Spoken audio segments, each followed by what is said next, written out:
Assalamualaikum warahmatullahi wabarakatuh. Kembali lagi di channel Kelambu Hitam bersama saya, Lukman, yang akan selalu membawakan cerita horor untuk menemani aktivitas kalian semua. Gimana kabarnya teman-teman semua? Semoga kalian semua dalam keadaan sehat selalu dan dilancarkan rezekinya. Kali ini saya akan membawakan kisah yang sangat mengerikan berjudul Santet Tusuk Sate. Seperti apakah ceritanya? Tanpa perlu lama lagi, mari kita masuk ke ceritanya. Namun sebelum itu, dukung channel ini dengan menekan tombol subscribe dan aktifkan lonceng notifikasinya agar tak ketinggalan cerita horor lainnya. Selamat mendengarkan. Tahun 2006 seharusnya menjadi waktu membahagiakan untuk Ilham. Dia baru saja merayakan kelulusan sekolah menengah pertama dan bersiap mendaftar ke sekolah impiannya. Sayangnya, 2 minggu setelah kelulusan itu, rencana hidup Ilham berubah tiba-tiba. Dia terpaksa membatalkan niat melanjutkan sekolah karena keadaan mendesak. Kedua orang tuanya, Pak Harun dan Bu Atin, mendadak jatuh sakit keras bersamaan tanpa tanda sebelumnya. Mereka berdua tiba-tiba tidak bisa bangun dari kasur pada pagi harinya. Hari demi hari terus berlalu dan kondisi kesehatan mereka memburuk tanpa penjelasan medis. Rumah yang dulunya selalu ramai, kini berubah sangat sunyi dan terasa suram. Ilham terpaksa menanggung beban berat merawat kedua orang tuanya sendirian setiap hari. Harapannya memakai seragam baru, sirna berganti rutinitas mengurus orang sakit mulai pagi sampai malam. Selama berbulan-bulan terbaring lemah, kondisi Pak Harun menjadi yang paling parah dibandingkan dengan Bu Atin. Tubuh pria paruh baya itu menyusut drastis, menyisakan tulang berbalut kulit pucat. Pak Harun benar-benar kehilangan tenaga, sampai dia hanya bisa berbaring pasrah menatap atap kamar. Dia sama sekali tidak sanggup sekedar duduk atau memiringkan badannya. Semua kegiatan harian Pak Harun harus dilakukan di atas tempat tidur kayu tersebut.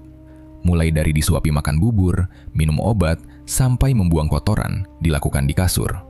Bau pesing menyengat selalu memenuhi ruangan kamar yang sempit dan pengap itu setiap hari. Ilham dengan sabar membersihkan tubuh ayahnya menggunakan kain basah pada pagi dan sore hari. Dia membuang kotoran ayahnya tanpa pernah mengeluh atau menunjukkan rasa jijik. Ilham merelakan masa remajanya demi menjaga orang tuanya yang sedang tidak berdaya. Memasuki bulan ketiga orang tuanya sakit, tabungan keluarga Ilham mulai habis untuk biaya makan.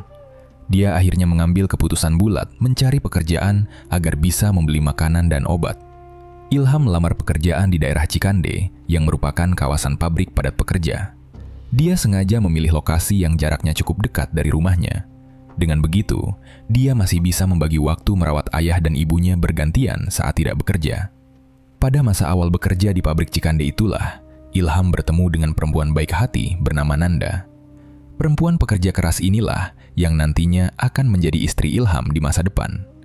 Mereka berdua sering menghabiskan waktu mengobrol panjang saat jam istirahat kerja. Nanda selalu mendengarkan saksama setiap kali Ilham menceritakan keluh kesahnya tentang keadaan di rumah. Nanda perlahan mulai menaruh kepedulian besar terhadap kondisi keluarga Ilham. Beberapa hari setelah percakapan panjang di tempat kerja, Nanda datang berkunjung ke rumah Ilham. Dia sengaja datang karena ingin melihat kondisi Pak Harun dan Bu Atin secara langsung. Saat Nanda melangkah masuk melewati pintu depan rumah, langkah kakinya tiba-tiba berhenti sejenak.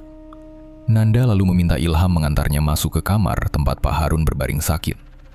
Ketika melihat tubuh ayah Ilham, raut wajah Nanda seketika berubah menjadi tegang dan serius. Nanda terdiam cukup lama menatap lurus ke arah Pak Harun yang tertidur pulas. Kebetulan, Nanda memang terlahir memiliki kelebihan indera keenam sejak masih kecil.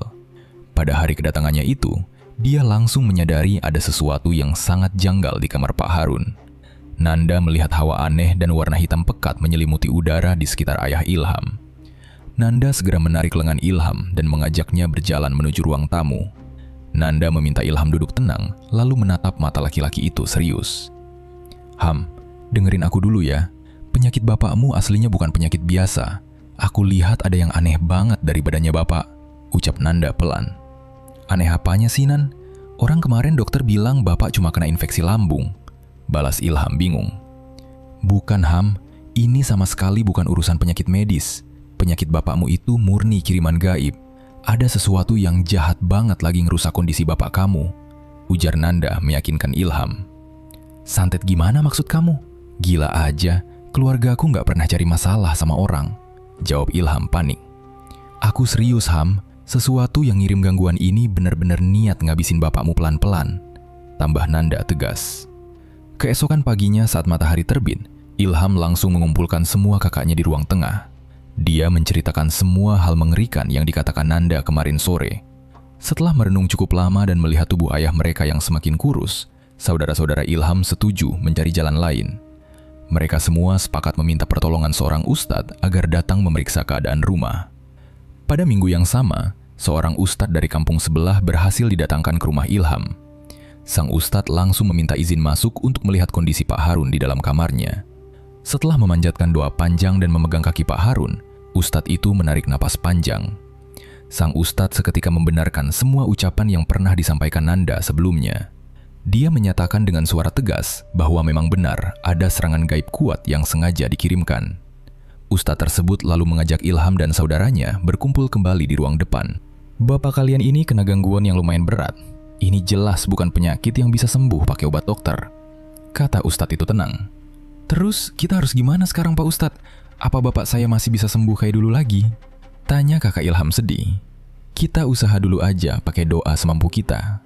Tapi saya minta kalian siapin mental dari sekarang. Gangguan ini udah masuk terlalu dalam ke badannya, jawab ustadz itu prihatin. Pak Ustadz tahu nggak siapa yang ngirim gangguan ini ke keluarga saya? Tanya Ilham. Saya cuma bisa bilang kalau ada pihak luar yang sengaja mau bikin keluarga kalian hancur. Kalian harus lebih hati-hati sama keadaan sekitar mulai sekarang, ujar ustadz itu pelan. Kabar tentang penyakit itu akhirnya sampai juga ke telinga Pak Harun yang terbaring lemah. Ayah Ilham tersebut seolah sudah merasakan firasat buruk tentang batas umurnya. Pada malam harinya, Pak Harun memanggil Ilham untuk mendekat ke tempat tidurnya. Suara napas Pak Harun terdengar berat dan dadanya bergerak naik turun cepat. Tangan kanannya bergerak pelan meraih telapak tangan Ilham yang duduk di kursi kayu. Pak Harun menatap wajah anak bungsunya itu dengan tatapan sangat sayu.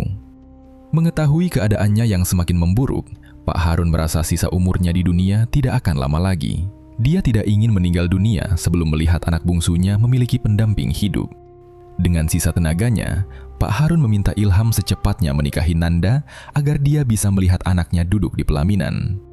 Mendengar permintaan berat itu, Ilham terdiam membeku menatap kosong di pinggir ranjang. 1 minggu setelah permintaan berat dari sang ayah, Ilham dan Nanda akhirnya melangsungkan pernikahan secara sederhana. Acara akad nikah diadakan di ruang tamu rumah Ilham yang berukuran kecil. Nanda menerima keadaan keluarga Ilham dengan sangat ikhlas tanpa menuntut apapun.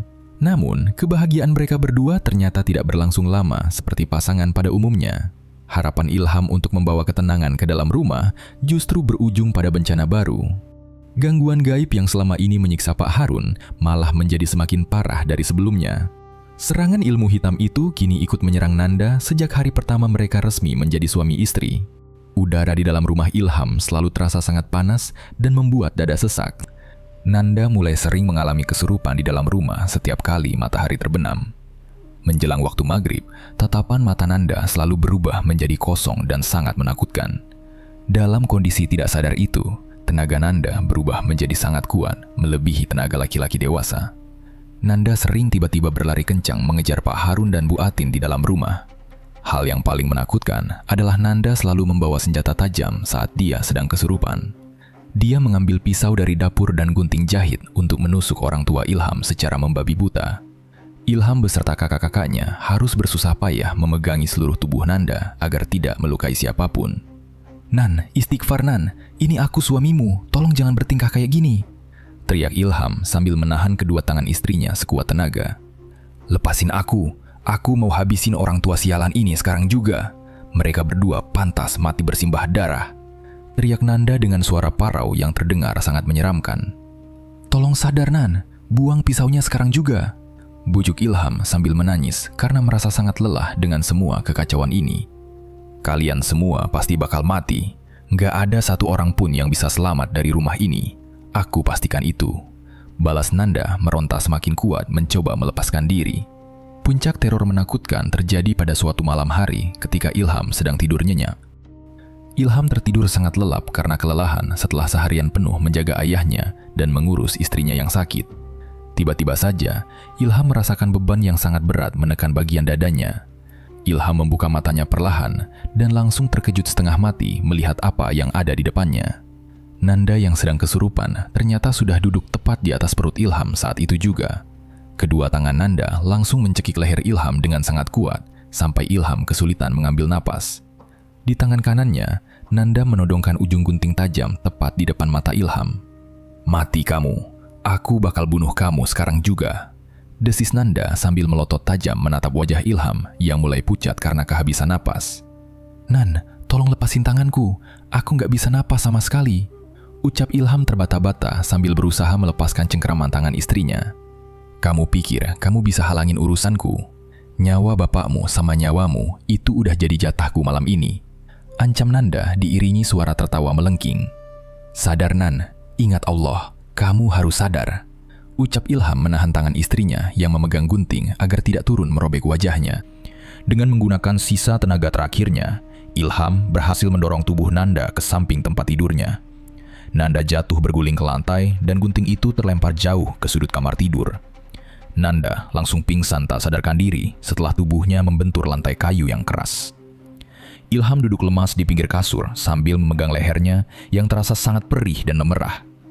Napas Ilham tersengal-sengal panjang dan keringat dingin bercucuran dari seluruh tubuhnya karena ketakutan setengah mati menghadapi perlakuan istrinya sendiri. Siang harinya, keluarga Ilham memutuskan mendatangkan Kiai Lutfi bersama puluhan santrinya. Mereka diminta datang untuk melakukan doa bersama. Kiai Lutfi beserta para santrinya duduk melingkar di ruang tengah rumah Ilham dengan khusyuk. Mereka mulai melantunkan rentetan ayat suci dengan suara yang cukup lantang. Namun, kejadian mengerikan kembali terjadi saat doa tersebut baru saja dibacakan. Para santri itu tiba-tiba merasa mual dan kepala mereka berdenyut pusing sangat hebat. Satu persatu dari puluhan santri itu jatuh bergelimpangan di lantai rumah sambil memegangi kepala mereka. Melihat kekuatan yang terlalu besar, Kiai Lutfi menyerah tanpa hasil sore itu juga. Beliau menyuruh semua santrinya segera pulang, meninggalkan rumah tersebut. Pada suatu sore di minggu yang sama, teror mengerikan kembali menyerang Nanda. Saat itu, Nanda masuk ke kamar mandi untuk membersihkan badannya yang terasa gerah. Ilham sedang beristirahat duduk santai di ruang tamu, menunggu istrinya selesai mandi. Baru sebentar Nanda berada di dalam ruangan tertutup itu, Ilham tiba-tiba mendengar jeritan. Suara jeritan Nanda terdengar sangat keras dari arah kamar mandi bagian belakang. Suara jeritan itu sangat panik dan dipenuhi rasa ketakutan yang luar biasa besarnya.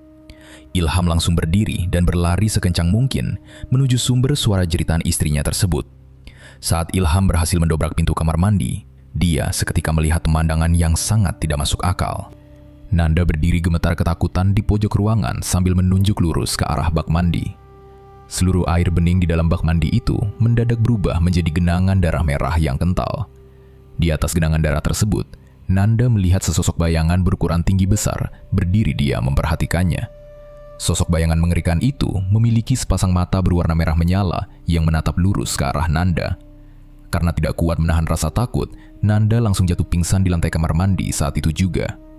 Ilham dengan pergerakan cepat berhasil menangkap tubuh istrinya sebelum kepalanya membentur kerasnya lantai. Ilham mendekap tubuh Nanda dengan erat sambil melihat sekeliling kamar mandi yang kini kembali terlihat kosong melompong. Setelah kejadian mengerikan di kamar mandi, suasana rumah Ilham menjadi sangat tegang. Beberapa tetangga akhirnya datang berkunjung karena mendengar keributan. Warga kampung merasa sangat kasihan melihat keluarga Ilham terus-terusan diteror kejadian gaib. Mereka menyarankan Ilham segera mengosongkan rumah tersebut selama 1 minggu penuh. Tujuannya untuk memutus hawa buruk yang ada di dalam rumah. Ilham sekeluarga langsung memutuskan mengungsi pada hari itu juga tanpa berpikir panjang. Mereka membawa pakaian secukupnya dan pindah sementara ke rumah kerabat yang letaknya agak jauh dari kampung. Selama masa pengungsian itu, Ilham menaruh harapan besar agar gangguan santet yang menyiksa mereka bisa benar-benar hilang. Namun harapan Ilham langsung musnah saat mereka kembali menempati rumah itu pada hari ke-8. Baru saja kaki Ilham langkah masuk melewati pintu depan, hawa panas dan perasaan tidak nyaman kembali menyelimuti seluruh ruangan rumah tanpa henti. Udara di dalam rumah terasa sangat pengap, padahal semua ventilasi sudah terbuka lebar. "Mas, perasaanku kok tambah nggak enak ya pas masuk rumah ini lagi. Udaranya kerasa panas banget. Padahal ini udah sore hari," ucap Nanda sambil mengusap tengkuk lehernya. "Iya Nan, aku juga ngerasa hawa rumah ini masih persis kayak minggu lalu waktu sebelum kita pergi ngungsi," balas Ilham sambil meletakkan tas bawaan mereka di kursi. Bapak gimana kondisinya di kamar? Coba Mas cek dulu ke sana. Aku takut Bapak kenapa-kenapa di dalam sendirian. Suruh Nanda dengan raut wajah sangat cemas. Bapak masih tidur nyenyak di kasurnya, tapi napasnya kelihatan berat banget, lebih parah dari hari sebelumnya. Jawab Ilham setelah menengok ke dalam kamar ayahnya.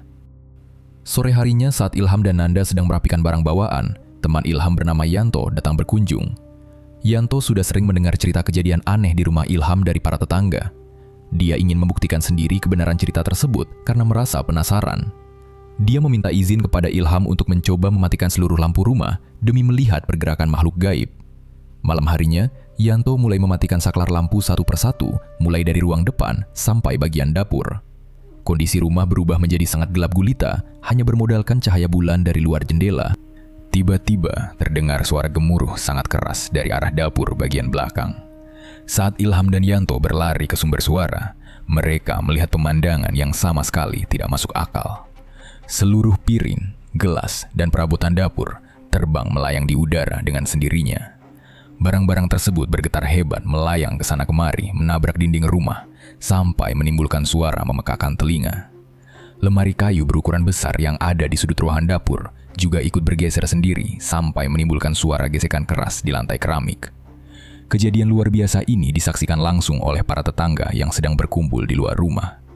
Para tetangga berteriak ketakutan melihat perabotan terbang melewati kaca jendela yang tidak tertutup gorden malam itu. Setelah keadaan perlahan menjadi sedikit lebih tenang, Yanto malam itu juga menghubungi seorang ahli spiritual bernama Abah Karta. Yanto sangat yakin Abah Karta bisa menolong keluarga Ilham dari masalah ilmu hitam ini. Abah Karta setuju datang esok siang, namun beliau memberi syarat khusus yang harus disiapkan terlebih dahulu. Abah Karta meminta Ilham menyediakan bunga 7 rupa dan minyak apel jin asli malam itu juga. Syarat minyak tersebut harganya sangat mahal bagi ukuran keluarga Ilham yang sedang kesulitan memegang uang tunai. Ilham merasa sangat bingung dan putus asa memikirkan cara mendapatkan uang dalam waktu secepat itu. Toh, aku uang dari mana buat beli minyak apel jin malam ini juga? Uang simpananku udah habis semua buat beli makan bapak. Keluh Ilham kepada temannya itu di ruang tamu. Ya kamu usahain cari pinjaman dulu ke tetangga Ham. Abah Karta bilang syarat ini wajib ada kalau mau nyabut penyakit bapakmu dari akarnya. Jawab Yanto memberi pengertian kepada Ilham. Pakai perhiasan mas kawinku aja mas buat beli syaratnya. Besok pagi mas jual ke pasar biar uangnya cukup buat beli minyak itu. Sela Nanda yang tiba-tiba ikut bergabung di ruang tamu. Kamu beneran ikhlas Nan? Ini kan perhiasan kenang-kenangan nikah kita. Ucap Ilham merasa bersalah menatap wajah istrinya. Aku ikhlas lahir batin mas. Nyawa bapak jauh lebih penting daripada perhiasan emas. Nanti kalau kita udah ada rezeki, mas bisa beliin aku lagi. Balas Nanda tersenyum menenangkan suaminya. Keesokan paginya saat pasar baru buka, Ilham segera berangkat menjual perhiasan mas kawin milik Nanda ke toko emas. Uang hasil penjualan perhiasan itu langsung dia gunakan membeli bunga 7 rupa dan minyak apel jin sesuai pesanan Abah Karta. Pada siang harinya, Abah Karta akhirnya datang ke rumah Ilham, diantar oleh Yanto menggunakan sepeda motor. Abah Karta langsung meminta Ilham membawanya masuk ke kamar Pak Harun tanpa membuang waktu. Beliau duduk bersila di lantai samping kasur sambil merapal rentetan doa perlahan. Abah Karta kemudian meminta izin untuk menyentuh bagian perut Pak Harun yang terlihat sangat kurus menempel tulang rusuknya. Tangan kanan Abah Karta menekan kuat bagian perut tersebut sambil terus membaca doa dengan suara lantang. Tiba-tiba saja Abah Karta menarik paksa tangannya dari permukaan kulit perut Pak Harun seolah sedang mencabut sesuatu yang tertanam dalam. Bersamaan dengan tarikan sangat kuat itu, sebuah telur angsa busuk berwarna hitam keluar menembus langsung dari dalam daging perut Pak Harun. Telur itu berukuran sangat besar dan memiliki tekstur luar yang sangat keras menyerupai batu kali. Keajaiban sungguhan terjadi pada sore harinya setelah telur angsa aneh itu berhasil ditarik keluar. Pak Harun yang selama berbulan-bulan hanya bisa berbaring lemah, tiba-tiba saja sembuh seketika sore itu. Pak Harun mampu bangun dan duduk tegak di atas kasurnya tanpa memerlukan bantuan siapapun. Dia bahkan langsung meminta makan dan minum secara normal, seolah tidak pernah merasakan sakit parah sebelumnya. Keluarga Ilham menangis bersyukur melihat kondisi ayah mereka kembali sehat dan bisa tersenyum sore itu. Abah Karta lalu memerintahkan Ilham segera menghancurkan telur angsa busuk itu hari itu juga agar ilmunya musnah total. Ilham membawa telur hitam tersebut ke halaman belakang rumah dan membakarnya menggunakan tumpukan kayu kering dan minyak tanah. Telur itu terbakar sangat hebat sampai akhirnya meledak dengan suara ledakan yang sangat memekakkan telinga. Abu sisa pembakaran telur tersebut kemudian dibungkus kain dan dibuang oleh Ilham ke aliran sungai yang mengalir deras di ujung kampung. Ilham merasa sangat lega karena akhirnya satu masalah besar di keluarganya berhasil diselesaikan hari itu berkat bantuan Abah Karta. Namun perasaan lega itu ternyata berumur sangat pendek dan langsung berubah menjadi ketakutan baru pada malam harinya. Udara di sekitar rumah Ilham mendadak berubah menjadi sangat dingin menusuk tulang, padahal cuaca sedang tidak hujan. Keluarga Ilham tiba-tiba mencium bau busuk yang sangat menyengat hidung dari arah luar rumah. Bau busuk itu sangat mirip dengan aroma bangkai hewan yang membusuk berhari-hari di tempat terbuka. Saat Ilham mencoba mencari sumber bau aneh tersebut, dia mengintip perlahan dari balik jendela kaca samping rumahnya. Jantung Ilham berdetak sangat kencang sampai rasanya mau copot melihat sosok menyeramkan berdiri tepat di bawah pohon mangga depan rumah. Sesosok pocong berukuran besar berdiri tegak mematung dengan kain kafan kotor dipenuhi bercak noda tanah kemerahan. Bagian wajah pocong tersebut terlihat sangat hancur dan berlubang, menatap tajam ke arah dinding rumah Ilham. Sosok itu tampak sedang mengintai dan mencari keberadaan telur buhulnya yang sudah dihancurkan sore tadi.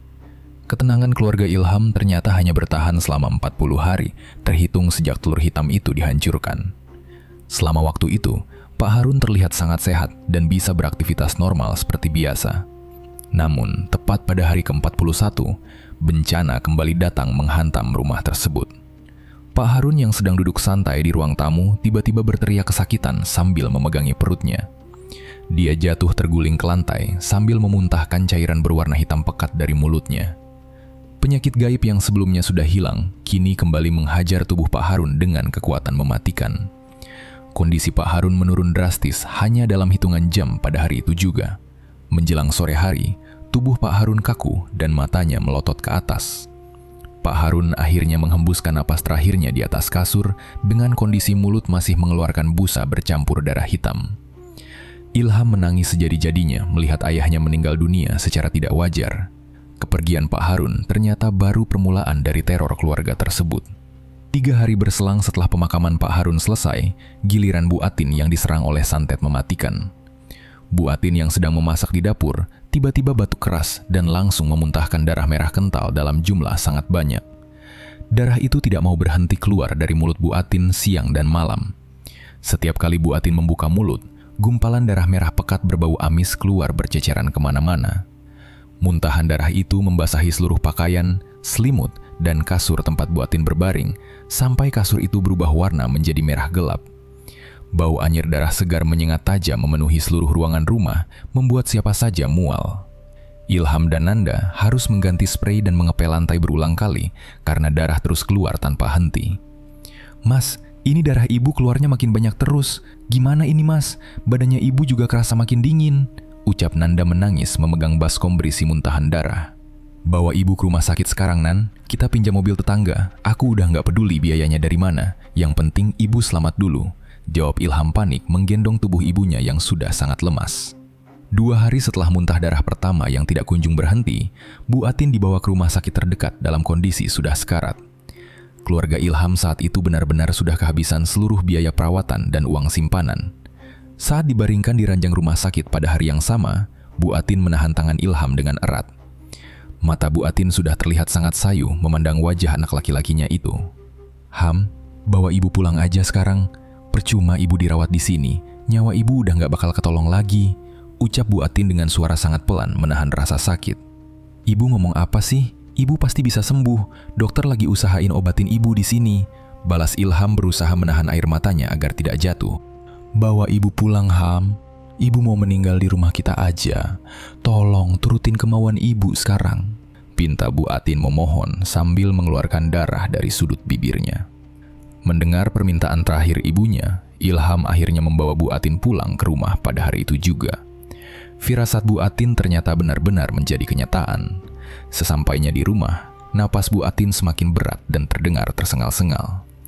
Tepat saat suara azan maghrib berkumandang dari masjid kampung hari itu, Bu Atin menghembuskan napas terakhirnya. Mata Bu Atin tertutup rapat menyusul suaminya. Bu Atin meninggal dunia dengan jarak waktu hanya 3 bulan dari kematian suaminya. Rumah Ilham kini benar-benar dilanda duka yang sangat dalam. Ilham kehilangan kedua orang tuanya dalam waktu singkat akibat kejahatan ilmu hitam yang tidak terlihat wujudnya. Rasa sedih yang menumpuk di dada Ilham perlahan berubah menjadi rasa marah dan dendam yang sangat besar. Dia tidak terima orang tuanya dibunuh secara perlahan dengan cara yang sangat menyiksa seperti ini. 1 minggu setelah kematian kedua orang tuanya, Ilham yang sudah putus asa memutuskan pergi mencari pelacak pelaku santet tersebut. Dia meminta tolong kepada teman dekatnya yang bernama Robi untuk menemaninya pergi. Robi tahu sebuah tempat di daerah pedalaman Banten yang katanya bisa melihat siapa pengirim santet. "Nan, aku mau pergi ke daerah Banten malam ini juga sama Robi. Aku harus tahu siapa orang jahat yang udah bunuh bapak sama ibu," pamit Ilham kepada istrinya di ruang depan. "Mas, hati-hati ya di jalan. Perasaanku bener-bener gak enak. Orang yang ngirim santet ini pasti tahu kalau Mas mau cari bantuan," pesan Nanda memegang tangan suaminya erat-erat. "Kamu kunci pintu rumah rapat-rapat malam ini. Jangan bukain pintu buat siapa aja sampai aku pulang," balas Ilham sambil memakai jaket tebalnya. Pada malam harinya, Ilham dan Robi berangkat menggunakan sepeda motor berboncengan menuju pedalaman hutan Banten. Udara malam itu terasa sangat dingin dan jalanan yang dilewati sangat sepi tanpa ada kendaraan lain. Baru setengah jalan mereka melewati area hutan, teror beruntun langsung menyerang mereka berdua. Ban sepeda motor yang ditumpangi Robi tiba-tiba meledak pecah tanpa sebab yang jelas. Mereka terpaksa menambal ban itu di bengkel pinggir jalan yang masih buka. Namun anehnya, setelah ditambal, ban motor itu kembali pecah sampai 3 kali berturut-turut di titik jalan yang berbeda. Seolah ada benda tajam tidak kasat mata yang sengaja merobek ban motor mereka berkali-kali untuk menggagalkan perjalanan mereka mencari bantuan. Puncak teror perjalanan terjadi tepat pada tengah malam. Saat melewati jalanan berbatu yang menanjak curam, mesin motor mereka mendadak mati total. Robi kehilangan keseimbangan dan mereka berdua jatuh terpelanting keras ke jalanan berbatu tersebut. Lutut dan siku Ilham berdarah terkena tajamnya batu jalanan. Setelah motor berhasil dihidupkan kembali, mereka menyusuri jalan tanah masuk ke dalam hutan. Namun, mereka justru tersesat dan berputar-putar di jalur yang sama selama berjam-jam. Mereka melewati pohon beringin besar yang sama berulang kali, sampai Robi merasa sangat putus asa.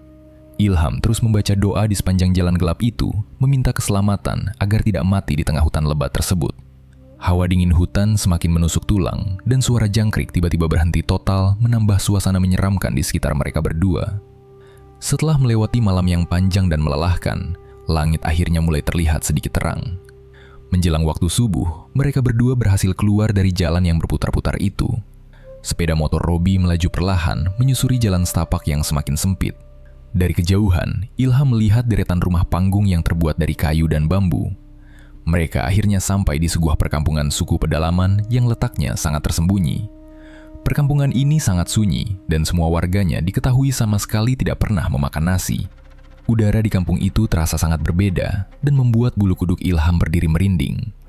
Dia turun dari sepeda motor sambil melihat sekeliling kampung yang masih tertutup kabut pagi tipis. Ilham dan Robi beristirahat di sebuah gubuk bambu.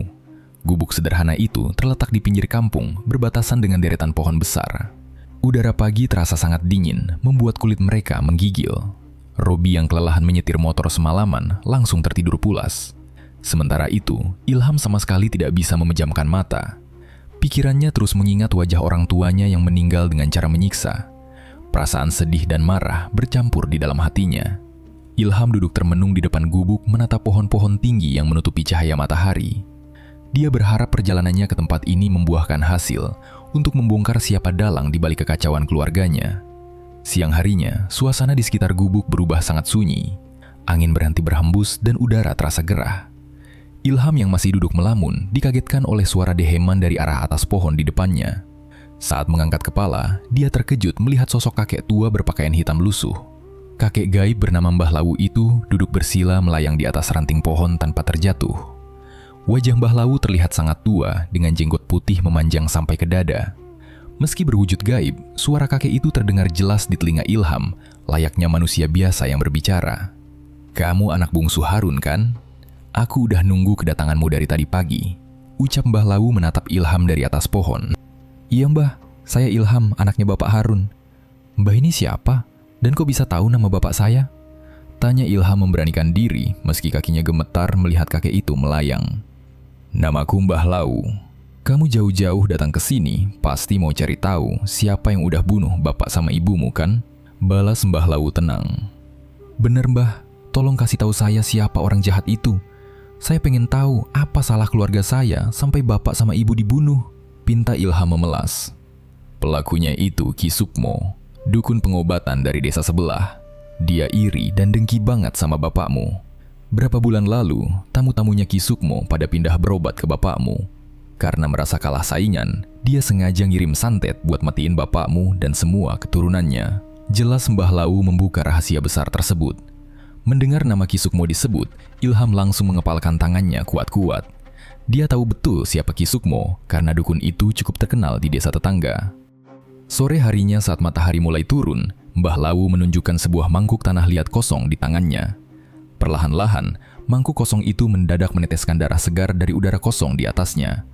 Tetesan darah berjatuhan mengisi mangkuk sampai penuh dan berbau sangat amis.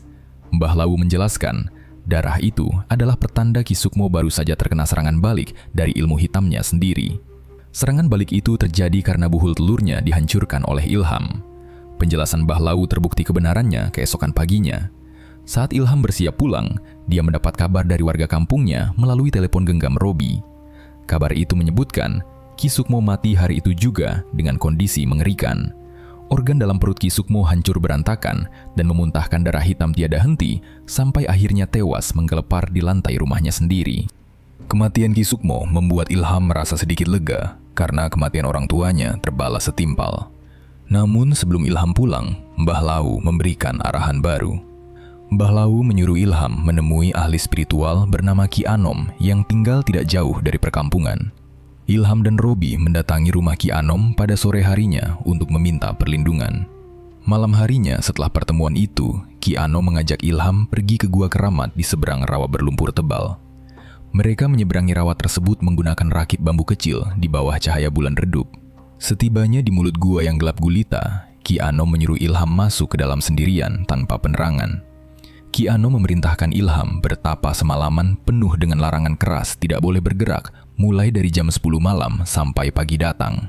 Ham, kamu duduk bersila aja di atas batu besar yang ada di dalam sana. Mulai jam 10 malam ini, kamu nggak boleh bergerak sedikit pun. Perintah Ki Anom serius. Walaupun nanti ada wujud yang ganggu atau nakutin, saya tetap nggak boleh lari keluar dari gua ini, Ki. Tanya Ilham memastikan aturan bertapa tersebut. Iya, benar.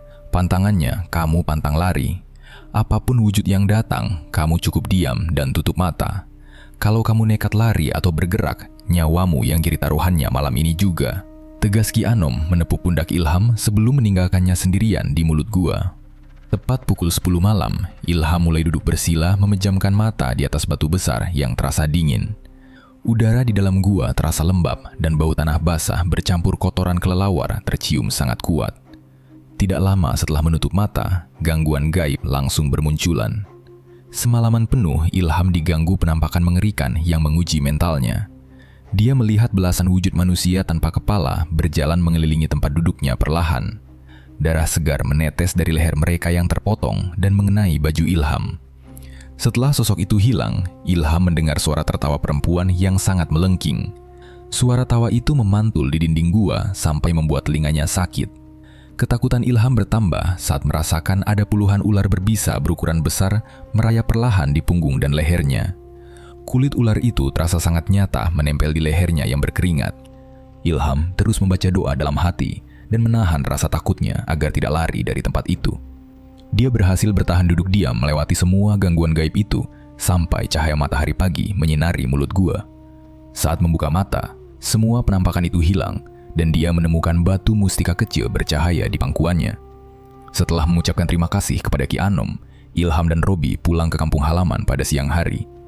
Setibanya di rumah pada sore harinya, Ilham langsung menjalankan pesan terakhir Ki Anom. Ilham menyembelih ayam kampung berbulu hitam tepat di halaman depan rumahnya. Begitu leher ayam itu terpotong dan meneteskan darah ke tanah, sebuah ledakan sangat keras tiba-tiba terdengar dari arah atas rumahnya. Genteng rumah Ilham meledak dan hancur berhamburan ke halaman seolah dihantam benda keras dari langit. Ledakan genteng itu adalah pertanda bahwa benteng penolak santet kini sudah aktif bekerja melindungi rumahnya. 1 bulan berlalu sejak kejadian genteng rumah meledak. Ilham sempat mengira semua teror gaib sudah benar-benar berakhir. Dia mulai menjalani kehidupan suami istri dengan tenang bersama Nanda. Namun, harapan Ilham kembali hancur berkeping-keping pada bulan berikutnya. Serangan ilmu hitam ternyata belum berhenti sepenuhnya. Masih ada pelaku kedua yang diam-diam meneruskan niat jahat mendiang Ki Sukmo.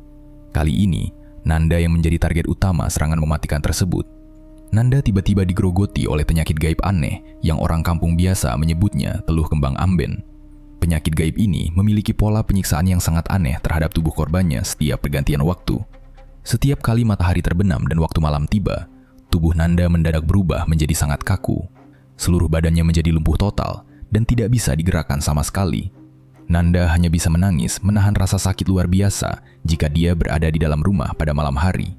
Tulang-tulangnya terasa nyeri dari dalam daging. Namun keanehan terjadi saat matahari pagi mulai muncul. Jika Ilham membawa Nanda keluar melewati pintu rumah, tubuh Nanda langsung kembali sehat bugar seketika. Nanda bisa berjalan normal dan beraktivitas seolah tidak pernah merasakan sakit parah sebelumnya. Pola aneh ini terus berulang setiap hari dan membuat tubuh Nanda semakin lemas karena kurang tidur setiap malam. "Mas, badanku kerasa panas banget.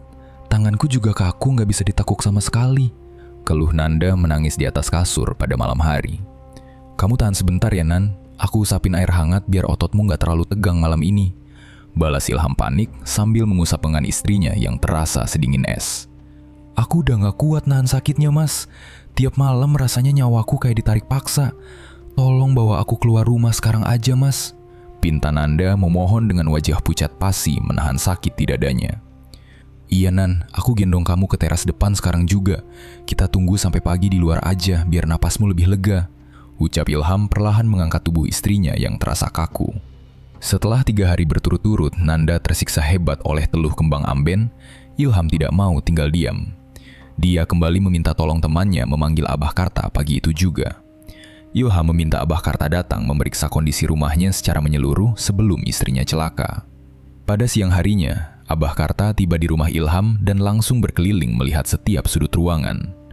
Abah Karta berjalan sangat pelan tanpa alas kaki sambil memejamkan mata merasakan hawa gaib. Langkah kaki Abah Karta tiba-tiba terhenti tepat di depan pintu utama rumah dan di bagian lantai kamar tidur. Abah Karta menunjuk ke arah lantai keramik di 2 tempat tersebut dengan raut wajah sangat serius dan tegang. Abah Karta meminta Ilham mengambil palu besi berukuran besar dari gudang belakang. Beliau menyuruh Ilham membongkar paksa lantai keramik yang ada di depan pintu utama dan lantai kamar tidur saat itu juga. Ilham memukul lantai keramik itu sekuat tenaga menggunakan palu sampai hancur berkeping-keping. Debu semen beterbangan memenuhi udara ruangan. Tepat di bawah lapisan semen keramik tersebut, Ilham menemukan sebuah benda aneh. Mereka menemukan benda santet berupa bungkusan pocong berukuran sangat kecil seukuran telapak tangan orang dewasa. Bungkusan kain kafan pocong kecil itu terlihat sangat menjijikan karena basah berlumuran darah segar. Ilham mengambil potongan kayu kecil untuk membuka ikatan isi bungkusan pocong berdarah tersebut di lantai. Di dalam bungkusan tersebut, Ilham melihat campuran benda kotor yang sangat menakutkan. Isi bungkusan itu terdiri dari segenggam tanah kuburan, silet tajam yang sudah berkarat, dan beberapa potongan kulit bambu gatal. Abah Karta menjelaskan bahwa campuran kulit bambu gatal itulah yang membuat tubuh Nanda merasa sakit dan panas setiap malam hari. Hal yang paling mengejutkan Ilham adalah kesimpulan langsung dari Abah Karta siang itu. Abah Karta menyatakan dengan tegas bahwa benda itu tidak dikirim menggunakan tenaga gaib dari jarak jauh. Benda santet mematikan tersebut sengaja ditanam secara fisik oleh tangan manusia langsung dari dalam rumah Ilham beberapa waktu yang lalu. "Kok bisa ada barang jahat ginian ditanam di bawah lantai keramik rumah saya, Abah? Siapa yang masuk buat nanam ini?" tanya Ilham terkejut menatap bungkusan itu. "Barang ini ditanam langsung pakai tangan manusia biasa. Ada orang yang sengaja bongkar keramikmu diam-diam buat naruh barang ini ke dalam lantai," jawab Abah Karta menjelaskan perlahan sambil membersihkan tangannya. "Berarti selama ini ada orang masuk ke rumahku waktu aku lagi lengah, Abah?" tanya Ilham mengepalkan tangannya kuat-kuat menahan marah. "Benar sekali.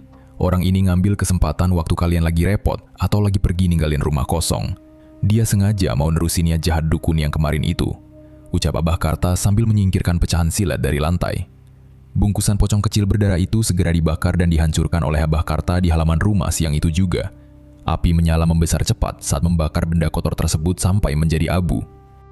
Ilham merasa sedikit lega karena penyebab sakit istrinya sudah berhasil dibersihkan dan dibongkar hari itu. Sore harinya, Tubuh Nanda berangsur pulih dan dia tidak lagi merasakan kaku saat berada di dalam kamar tidur. Namun ketenangan mereka hanya berjalan beberapa jam saja dan kembali terusik saat malam hari tiba. Hujan gerimis turun rintik-rintik menambah dingin suasana malam di kampung. Udara di dalam rumah Ilham tiba-tiba berubah menjadi sangat berat dan bau singkong bakar tercium kuat menembus sampai ke ruang tamu. Saat Ilham sedang duduk termenung di ruang tamu, dia mendengar suara napas berbunyi sangat kasar dari arah luar rumah. Suara napas itu terdengar mirip dengusan hewan buas berukuran besar yang sedang kelaparan. Ilham perlahan menolehkan kepalanya ke arah jendela kaca ruang tamu yang kebetulan tidak tertutup gorden sepenuhnya. Di balik jendela kaca depan itu, muncul sesosok wujud berukuran sangat raksasa berdiri menatap ke dalam rumah. Sosok menyeramkan itu adalah wujud genderuwo raksasa dengan bulu hitam lebat menutupi seluruh sekujur tubuhnya. Dua bola mata genderuwo itu berwarna merah menyala terang dan menatap tajam langsung membalas tatapan Ilham dari luar kaca. Bau busuk menyengat bercampur anyir darah seketika menyebar ke dalam rumah, membuat Ilham kesulitan mengambil napas panjang. Ilham duduk membeku di kursinya tanpa bisa menggerakkan badan sedikit pun. Rasa takut luar biasa merayap menyelimuti sekujur tubuhnya saat melihat perwujudan pengganggu keluarganya sedekat itu. Genderuwo berbulu lebat tersebut menatap Ilham diam selama beberapa menit dari balik kaca, sebelum akhirnya berbalik badan. Makhluk itu melangkah pergi dan menghilang begitu saja ke dalam kegelapan malam yang diguyur hujan gerimis. Setelah sosok raksasa itu benar-benar pergi, Ilham memberanikan diri membuka pintu depan perlahan dan keluar rumah membawa senter kecil. Di atas tanah pekarangan rumahnya yang basah, Ilham menemukan jejak telapak kaki berukuran sangat besar membekas dalam. Keesokan paginya setelah kedatangan wujud genderuwo raksasa, Ilham merasa sangat khawatir dengan keselamatan nyawa istrinya. Demi menghindari ancaman kematian lanjutan, Ilham akhirnya memutuskan untuk membawa Nanda mengungsi sementara waktu. Mereka pergi meninggalkan rumah itu menuju daerah Labuan yang jaraknya cukup jauh. Ilham berniat menitipkan istrinya di rumah orang tua Nanda agar lebih aman dari gangguan santet. Ayah Nanda bernama Kiai Mansur. Beliau adalah seorang ustadz yang menjadi pengajar agama di kampung tersebut. Ilham merasa sangat yakin kalau mertuanya itu bisa memberikan perlindungan yang lebih kuat dari serangan ilmu hitam. Setibanya di Labuan pada siang hari, Ilham menceritakan semua kejadian mengerikan yang mereka alami di rumah. Kiai Mansur mendengarkan cerita menantunya dengan sangat tenang sambil duduk di ruang tamu. Namun, dugaan Ilham tentang keamanan rumah mertuanya ternyata salah besar. Sejak hari pertama mereka mengungsi di sana, ilmu hitam tersebut ternyata ikut pindah mengejar mereka ke Labuan. Sasarannya pun kini berubah dengan cepat. Santet mematikan itu langsung menjadikan Kiai Mansur sebagai sasaran utamanya karena dianggap menghalangi niat jahat pelaku. Bapak nggak usah khawatir, ilmu hitam sehebat apapun pasti ada penawarnya. Kalian berdua tinggal di sini aja biar bapak yang bantu jaga. Ucap Kiai Mansur menenangkan anak dan menantunya di ruang depan. Tapi ini santetnya kuat banget, Pak. Saya takut Bapak malah ikut celaka gara-gara ngelindungin kita berdua. Balas Ilham merasa ragu dan bersalah menatap mertuanya. Bapak ini Ustadz Ham. Bapak udah sering ngadepin hal gaib kayak gini. Kalian perbanyak doa aja, jangan pernah takut sama yang begituan. Kata Kiai Mansur mantap memberi semangat. Keyakinan Kiai Mansur langsung diuji pada malam harinya.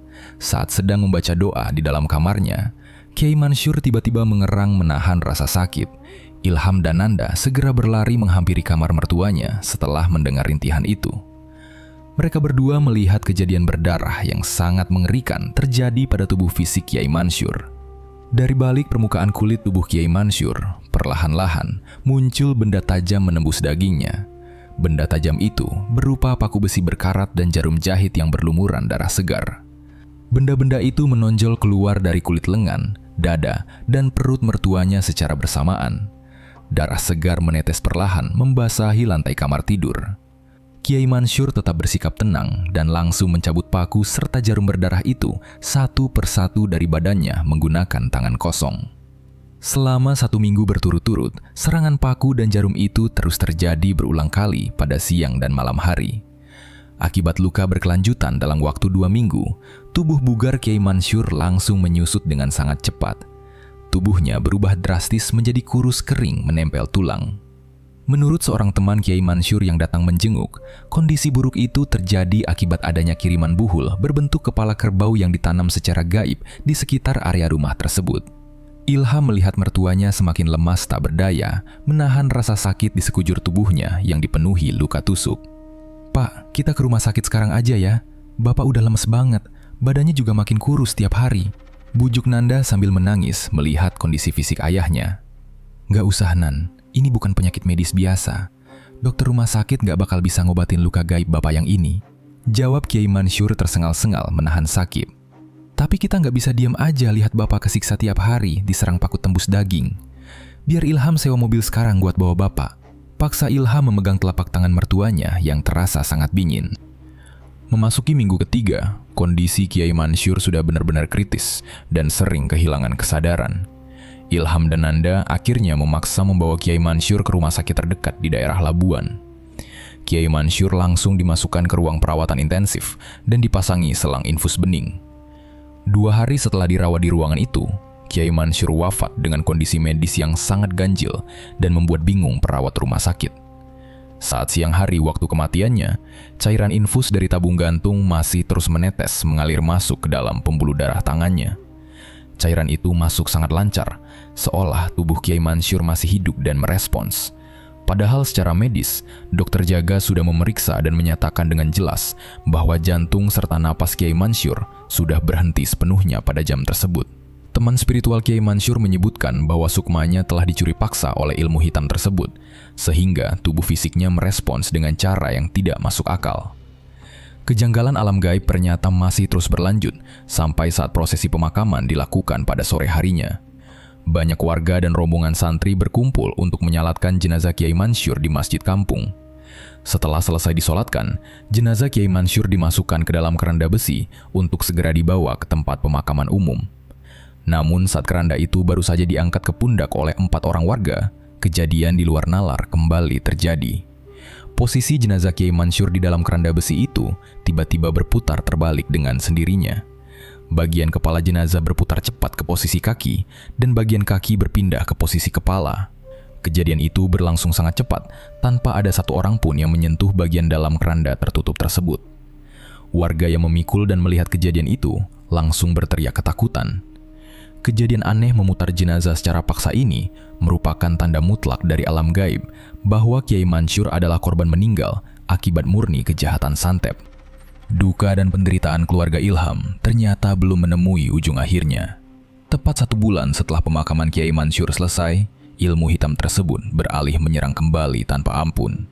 Kali ini yang menjadi korban utamanya adalah janin yang sedang dikandung oleh Nanda. Malam itu Nanda berteriak sangat histeris dari dalam kamar mandi rumahnya. Ilham mendobrak paksa pintu dan langsung melihat darah segar mengalir deras dari sela paha istrinya, membasahi lantai kamar mandi. Santet mematikan itu merobek paksa janin di dalam perut Nanda sampai hancur tak bersisa. Nanda mengalami keguguran berdarah malam itu juga dan kehilangan calon anak pertama mereka. Ilham duduk memeluk tubuh Nanda yang menangis sangat keras di atas lantai yang bersimbah darah. Pikiran Ilham menjadi sangat gelap dan kosong seketika. Dia sudah kehilangan ayah, ibu, ayah mertua, dan sekarang anak kandungnya sendiri akibat kejahatan santet yang sama.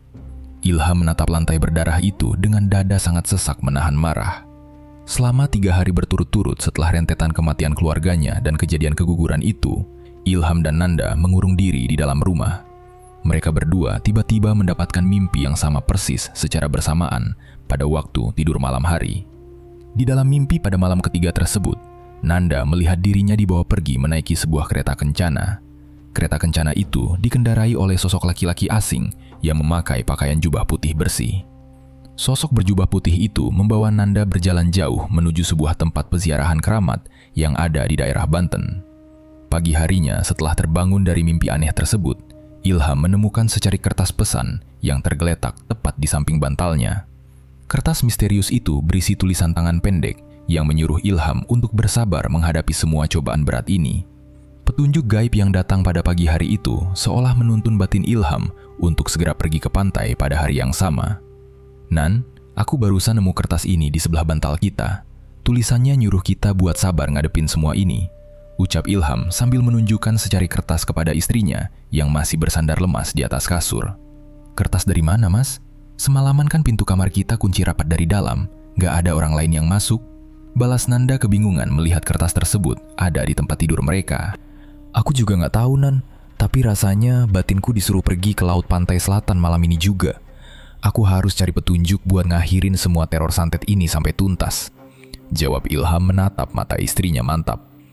Mas, hati-hati ya, perasaanku masih takut banget sekarang. Jangan sampai Mas kenapa-kenapa di sana nanti. Pesan Nanda sambil memegang erat telapak tangan suaminya.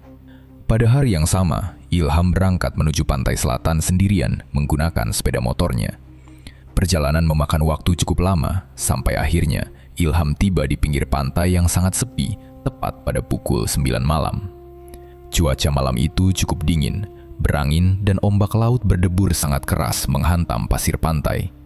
Sesuai dengan petunjuk batin yang dia rasakan secara kuat, Ilham membuka semua pakaian atasannya di pinggir pantai.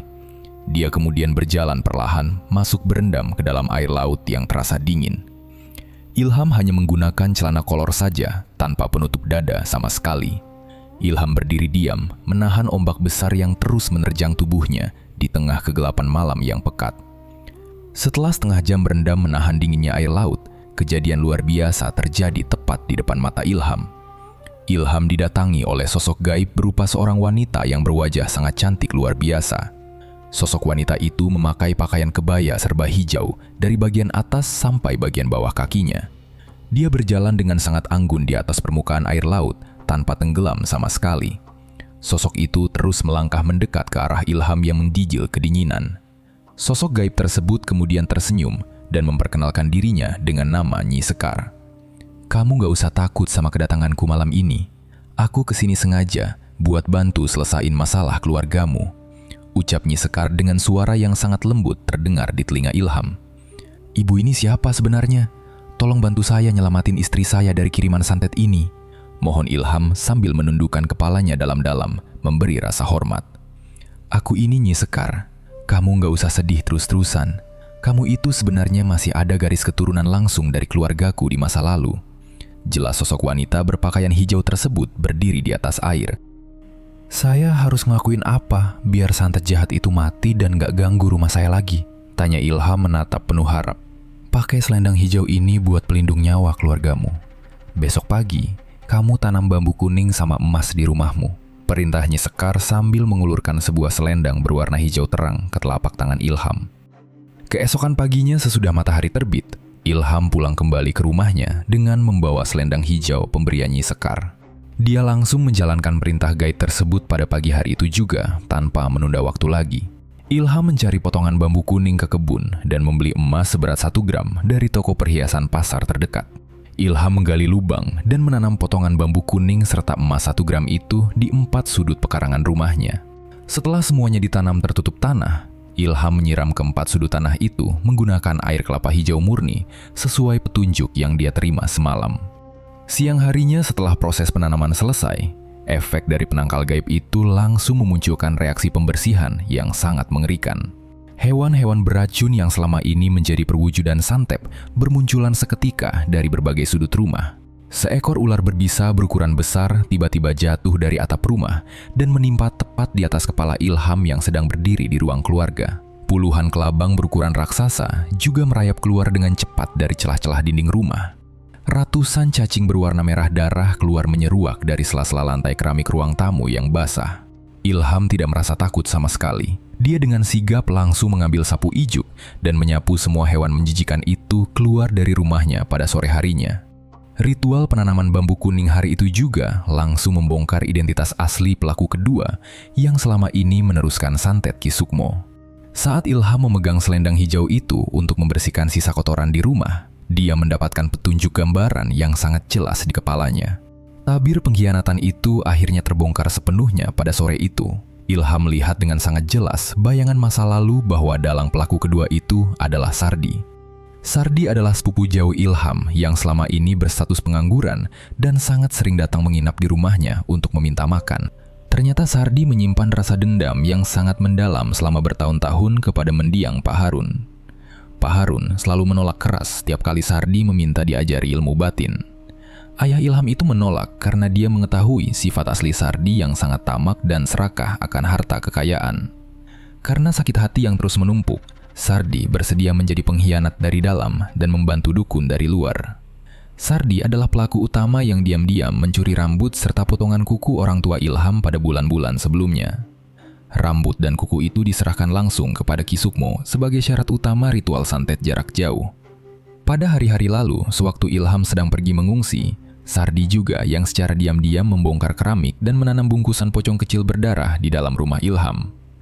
Mengetahui kenyataan pahit tentang pengkhianatan tersebut, napas Ilham memburu cepat menahan amarah yang meledak di dalam dadanya. Dia benar-benar tidak menyangka orang yang sering diberi makan dan tempat tidur di rumahnya justru menjadi pembunuh berdarah dingin bagi keluarganya sendiri.